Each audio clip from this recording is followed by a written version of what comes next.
நேற்று கூட குமார்கிட்ட ஜாயின் பண்ணி விட்டேன். ஆனால் அந்த புது ஃபைலோட ப்ராஜெக்டை எனக்கு பக்காவாக ஷெட்யூல் பண்ணி கொடுத்துட்டா. நான் ஒரு வார்த்தை பேசுறதுக்கு என்னப்பா அது? இப்போதான் புதுசாக ஜாயின் பண்ணியிருக்கா. அவட்ட போய் நீங்கள் ப்ராஜெக்ட் லிஸ்ட்லாம் கொடுத்துட்டு இருக்கீங்க. இதெல்லாம் எனக்கு ஒன்றும் சரிப்பட்டு வரல.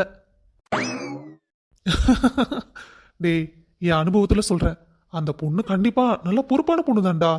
ஏன்னா அவ்வளோ டீட்டெயிலாக குமார்னால கூட எடுத்து தர முடியாது. இத்தனை வருஷமாக ஒர்க் பண்ணுறான். ஆனால் ஒரு டீட்டெயில் ஃபைல் கேட்டால் 2 மணி நேரம் ஆகும். ஆனால் அந்த பொண்ணு 20 மினிட்ஸ் இல்லைடா, ஜஸ்ட் 20 மினிட்ஸ்.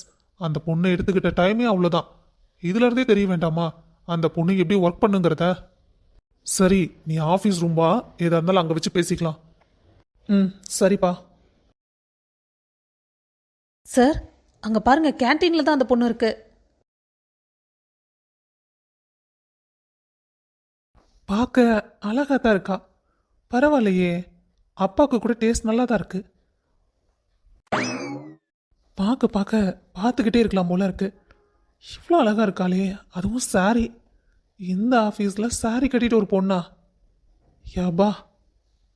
சார்,